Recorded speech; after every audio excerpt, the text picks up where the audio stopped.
देखो बेटा, आज का हमारा टॉपिक बहुत ही इम्पोर्टेंट है और बहुत ही सरल भी है, लेकिन विद्यार्थी से घबरा जाते हैं और यही मेन है। अगर पर्सनल प्रोनाउन समझ में नहीं आया तो इनडायरेक्ट का आप बाल भी बांका नहीं कर सकते। You can not do anything in indirect if you do not learn this chart. तो सर्वप्रथम मैं इस चार्ट को पूरा समझाने का बिल्कुल प्रयास कर रहा हूं। जरा देखिए, मैंने चार्ट दिया है पर्सनल प्रोनाउन का। बेटा देखिए, पर्सन जानना बहुत जरूरी है। इनडायरेक्ट में पर्सन का बहुत बड़ा रोल होता है। तो बेटा पर्सन 3 होते हैं अंग्रेजी में, first person, second person, third person. देखो क्या लिखा है, पर्सन। पर्सन माने क्या होता है, प्राणी। 3 प्रकार के प्राणी पाए जाते हैं अंग्रेजी में, first person, second person, third person. इसको और सरल से सीखना चाहें तो क्या, वक्ता जो होता है वो होता है फर्स्ट पर्सन, सुनने वाले ऑडियंस जो होते हैं वो होते हैं सेकेंड पर्सन, और जिसके विषय में बात हो रही होती है वो होते हैं थर्ड पर्सन। तो देखिए, आपको जानना क्या है कि कितने प्रोनाउन हमारे फर्स्ट पर्सन में आते हैं, कौन कौन से, और कौन कौन से सेकंड में आते हैं, और कौन कौन से थर्ड में आते हैं। ये जानना बहुत जरूरी है। और उसके बाद आपको केस जानना है। बेटा केस 3 होते हैं, subjective case, objective case, relative case, इसे पॉजेसिव केस भी कहा जाता है। और चौथा केस में नहीं आता, वो बेटा एम्फैटिक है, दृढ़ सूचक, जिसे आप लोग बोलते हैं मैं स्वयं करूंगा, वह स्वयं कहेगी, ये स्वयं की अंग्रेजी होती है। अब जरा देखिए, आपको जानना क्या है कि यहां से और यहां तक जो भी लिखा है वो सब फर्स्ट पर्सन। हमें सबसे पहले क्या देखना है कि किस केस में कौन सा प्रोनाउन है। तो सब्जेक्टिव केस में होगा तो आई होगा, ऑब्जेक्टिव केस में होगा तो मी होगा, रिलेटिव केस में होगा तो माई होगा, माइन भी होता है, और माई सेल्फ होगा। फर्स्ट पर्सन में 2 ही प्रोनाउन आते हैं, आई और बी। सेकेंड में आता है यू। यू यहां से लेकर यहां तक जो भी लिखा है वो क्या है, सेकेंड पर्सन प्रोनाउन। आपको देखना क्या है कि सब्जेक्टिव केस में क्या लिखा है, ऑब्जेक्टिव केस में क्या लिखा है, रिलेटिव केस में क्या लिखा है, इन्फेटिव केस में क्या लिखा है। स्पेलिंग और केस याद होना बहुत जरूरी है। अगर ये केस समझ में नहीं आया तो कुछ भी हो नहीं सकता। और एक बात और होती है, इनडायरेक्ट में बदलते समय आपको नंबर का ज्ञान होना चाहिए। नंबर मतलब होता है वचन, और जो है अंग्रेजी में 2 ही होते हैं, सिंगुलर नंबर, प्लूरल नंबर, एक वचन, बहुवचन।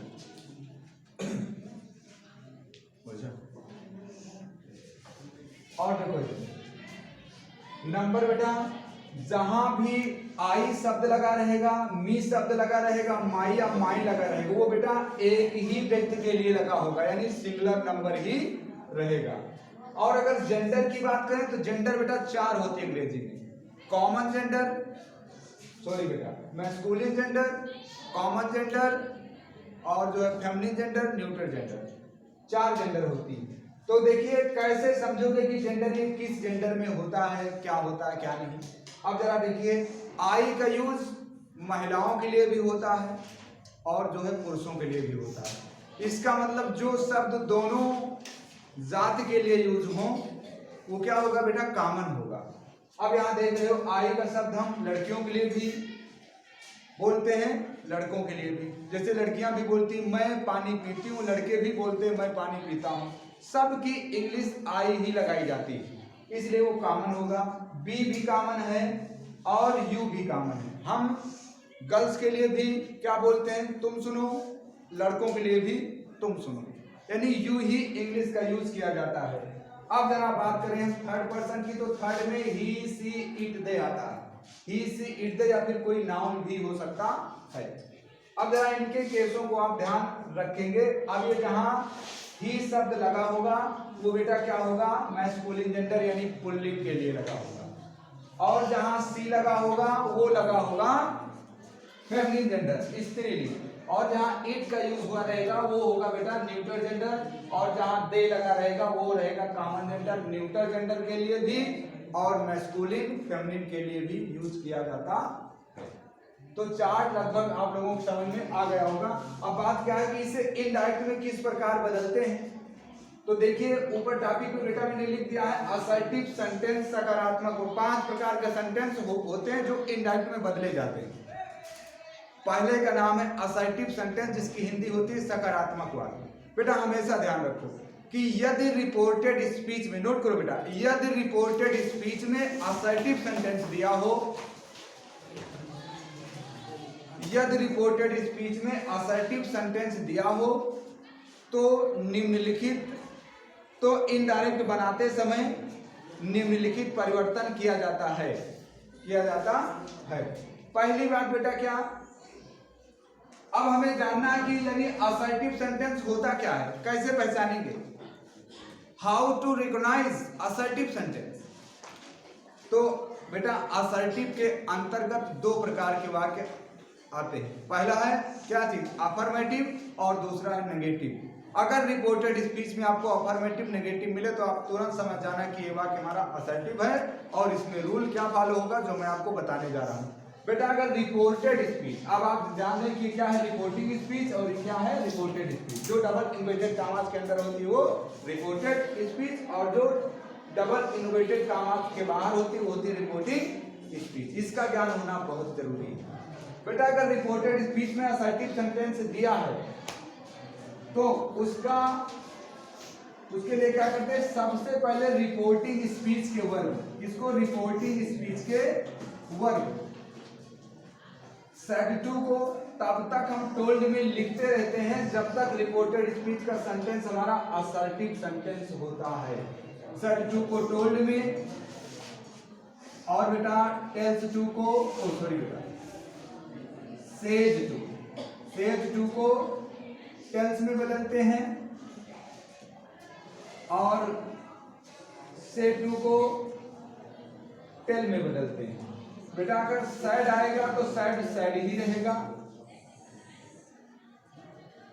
अगर सेज आएगा तो सेज सेज ही रहेगा, अगर से आता है तो से ही रहेगा। इतना नोट हो गया। अब बेटा बात क्या है, ये जो कामाज लगे इनको हटाने के लिए कंजक्शन दैट का प्रयोग तब तक होगा, इन्वर्टेड कामाज को हटाने के लिए कंजक्शन दैट का प्रयोग किया जाता है। ये दैट तब तक लगाते रहेंगे जब तक रिपोर्टेड स्पीच का सेंटेंस हमारा असर्टिव होगा। और असर्टिव के अंतर्गत मैंने आपको बताया क्या आते हैं, अफर्मेटिव और नेगेटिव वाक्य आते हैं।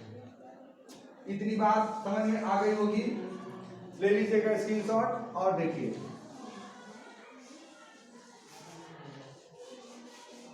अब बात क्या होती है पर्सनल प्रोनाउन के चेंजिंग की।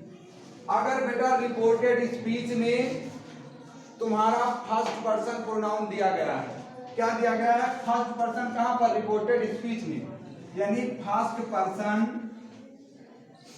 पर्सन प्रोनाउन जो आपका होगा, फर्स्ट पर्सन प्रोनाउन, उसका परिवर्तन, फर्स्ट पर्सन प्रोनाउन अगर रिपोर्टेड स्पीच में दिया गया है तो उसका परिवर्तन रिपोर्टिंग स्पीच के सब्जेक्ट के अनुसार होगा। रिपोर्टिंग स्पीच के सब्जेक्ट के अनुसार होगा, सब्जेक्ट से करेंगे, कर्ता से, सब्जेक्ट यानी कर्ता से होगा।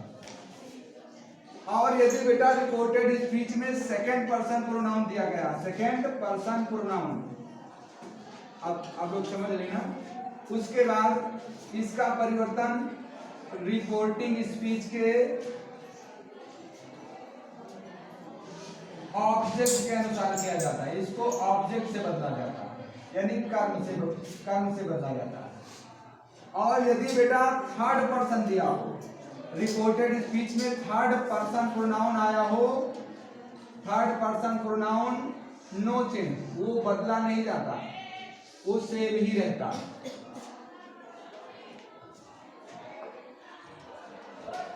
इतनी बात समझ में आई।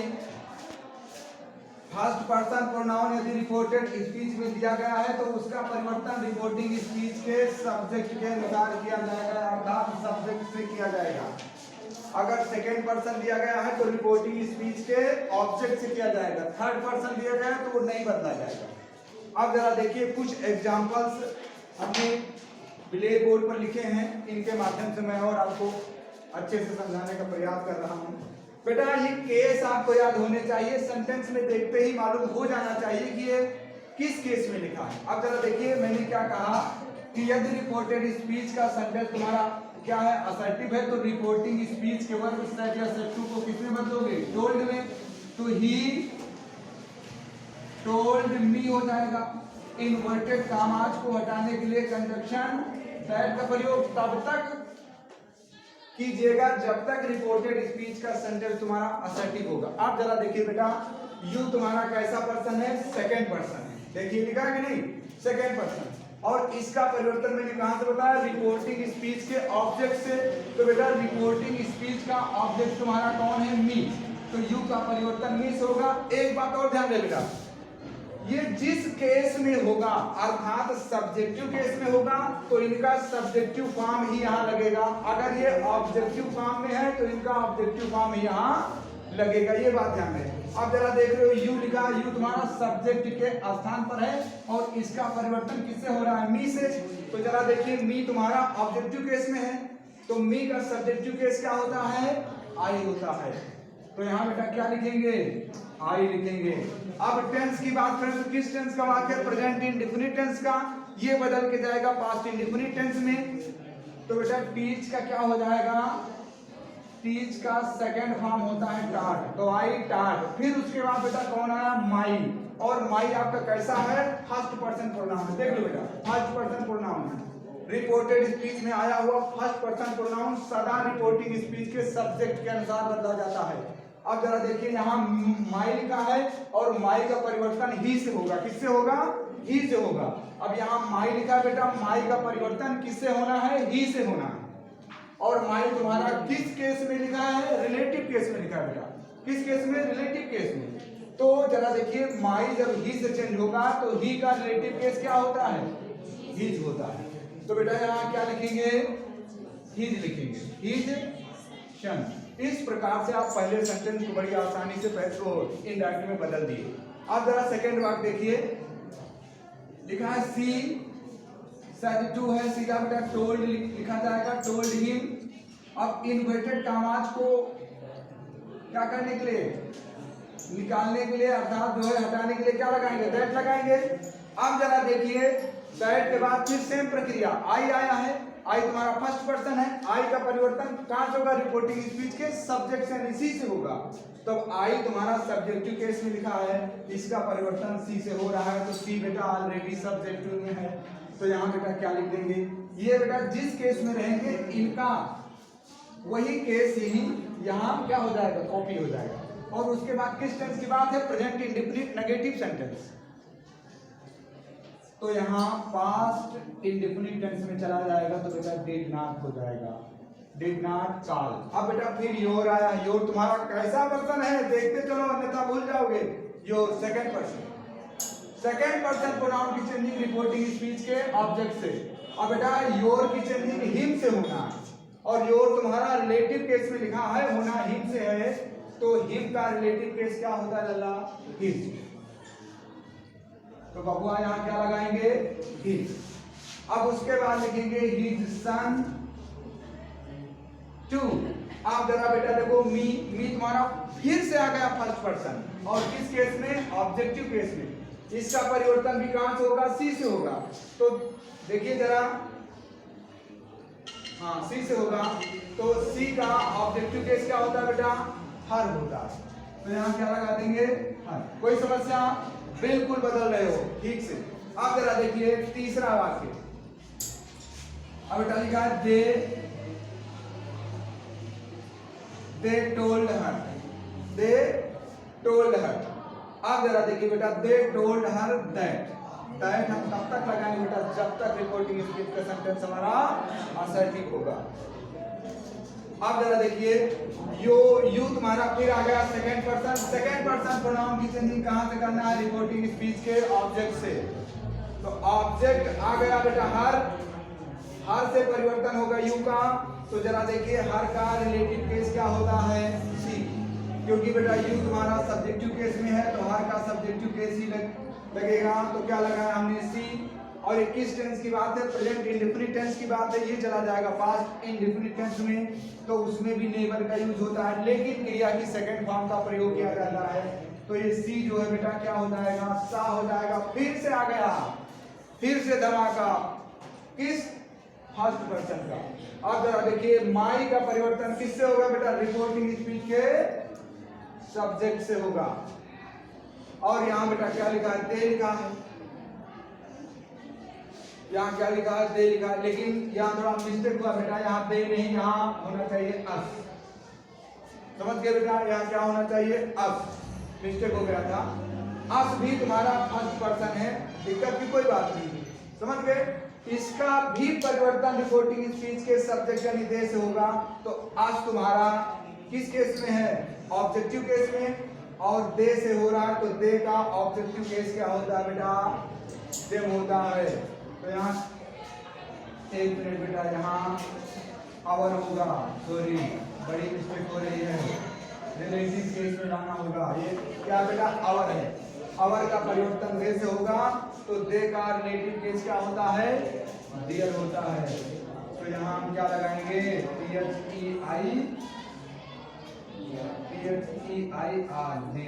Dear book. अगर बेटा कभी कभी ऑब्जेक्ट नहीं दिया होता, ऑब्जेक्ट नहीं दिया होता, रिपोर्टेड स्पीच में सेकंड पर्सन प्रोनाउन दे दिया जाता है। ऐसी पोजीशन में, ऐसी हालत में आपको थर्ड पर्सन ऑब्जेक्ट हिम मान लेना चाहिए कि वहां हिम लिखा है और हिम के अनुसार उसको बदल दिया जाता है। अगर आप लिखित रूप में मानेंगे तो ये मान सकते हो कि अगर कर्ता तुम्हारा फर्स्ट पर्सन का है तो ऑब्जेक्ट आप थर्ड पर्सन का हिम मान सकते हो। अगर सब्जेक्ट तुम्हारा थर्ड पर्सन का है तो ऑब्जेक्ट लिखित रूप में आप मी मान सकते हो। जैसा ऑब्जेक्ट होगा वैसा परिवर्तन होगा। मैंने पूरा समझाने का अच्छे से प्रयास किया है। और बेटा थर्ड पर्सन जैसा कि मैंने आपको लिखा था, एक बार हम लोग देख लेते हैं कि जैसे लिखा है, आई सेड टू ही, बोलो नहीं बेटा, बस एक सेंटेंस हो। जैसे ही इज माई डॉटर, एक minute, he is my son, daughter नहीं, ही इज माई सन। अब जरा देखिए बेटा, आई है तो आई टोल्ड लिखेंगे सीधा, इसमें कोई दिक्कत नहीं। I told him, inverted commas को हटाने के लिए दैट लगाएंगे। उसके बाद बेटा देखिए, ही तुम्हारा थर्ड पर्सन है कि नहीं, थर्ड पर्सन आया है तो थर्ड पर्सन ही रहेगा, उसमें कोई परिवर्तन नहीं होगा। अब जरा देखिए टेंस परिवर्तन होगा, टेंस प्रोनाउन चेंज किए जाएंगे। अब जरा देखिए, इज को पास्ट टेंस में ले जाएंगे तो क्या हो जाएगा, वाज हो जाएगा, कल मैंने बताया था। उसके बाद माई आया, माई तुम्हारा फर्स्ट पर्सन है, फर्स्ट पर्सन का परिवर्तन कहां से होगा, रिपोर्टिंग स्पीच के सब्जेक्ट से, और सब्जेक्ट में ऑलरेडी आई है। तो बेटा देखिए, आई का रिलेटिव केस माई होता ही है, तो माई ही रहेगा, इसमें परेशान होने की कोई बात नहीं। माई का परिवर्तन आई से होगा तो बेटा आई माई का ही रूप है, वो भी रिलेटिव केस।